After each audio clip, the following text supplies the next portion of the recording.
All right, guys, big nerd news. The first nerd news story of the week. Bill and Ted Face the Music. We finally got our first look at what this movie's going to look like.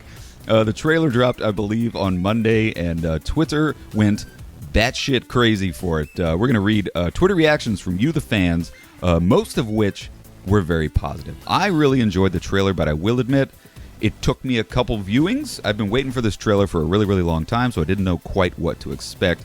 I liked it the first time I saw it, but the more I watched it, the more and more I fell in love with it. It's a real short trailer.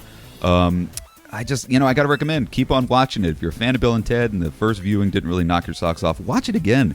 Watch it 3-4 more times, because it is really a fan service kind of a trailer. Some really funny stuff dropped in there. So let's go ahead and read some of what you guys are saying about the Bill and Ted 3 trailer. The first one obviously comes from Bill and Ted 3's official Twitter page. They wrote, "Whoa, the wait is finally over, dudes. Keanu Reeves and Et Winter," of course that's Alex Winter, star in the first official trailer for Bill and Ted Face the Music. Watch now, and remember, be excellent to each other. So that was the first little tease we got of Bill and Ted on the official Bill and Ted Twitter page.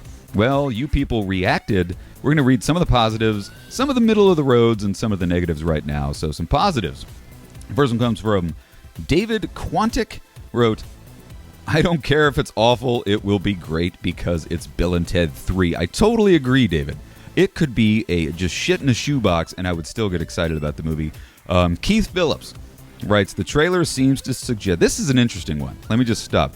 He gets really deep and philosophical in this one, which I kind of like. Keith Phillips writes, "The trailer seems to suggest the subtext of the sequel will be about Gen X's failure to make the world a better place.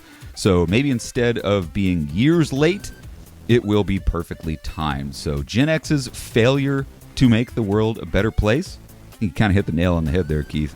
Next one comes from Stephanie Farr. Stephanie wrote, "You had me at the Orion Pictures logo, which gave me mad VHS flashbacks. Well, you actually had me at Keanu, but that logo was a serious bonus." Every time I see that Orion Pictures logo, you see it every now and again on pictures, and they still stick to that original 1980s looking logo. That got me excited, so I completely agree with you, Stephanie.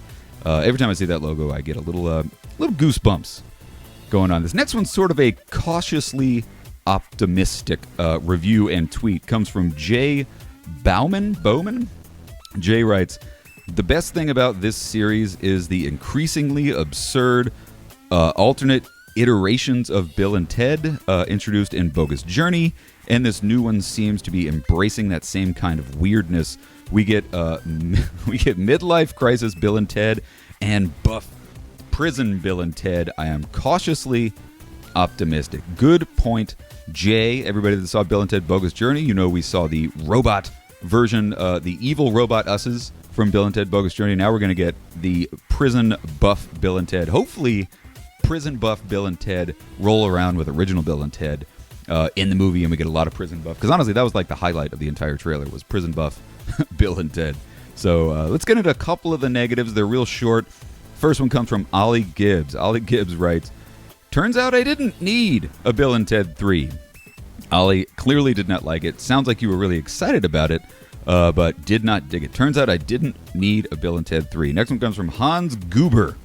Hans Goober writes, "I never watched the original Bill and Ted, but honestly, I think this new one just looks like a bad idea." You know, Hans, maybe this movie isn't for you. Clearly, this is a fangasm kind of a movie. You got to be a Bill and Ted fan, I think, to really get into this movie. Because really, I mean, this movie's made for the fans. It's made for people who grew up watching Bill and Ted's Excellent Adventure and later on Bill and Ted's Bogus Journey. Not a big fan of Bogus Journey myself, I gotta say. I've rewatched it so many times. Don't dig it.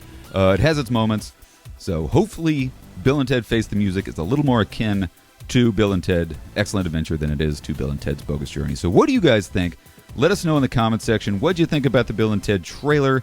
Did you like it? Did you absolutely hate it? Are you middle of the road like some of these were? We'd love to hear about it in the comment section of this video. So next big nerd news story that dropped this week, guys. This actually dropped on Mainframe News at mainframecomiccon.com/news. HBO Max is dropping some of its DC fan favorite films. The streaming service, if you didn't notice, HBO Max became available to patrons on May 27th this year, obviously 2020, where it originally had advertised itself as the home of DC entertainment. That's quoting the people over at HBO Max. Well, contrary to that selling point, it seems that HBO Max is kind of taking it back on its word just a little bit and walking back on its product.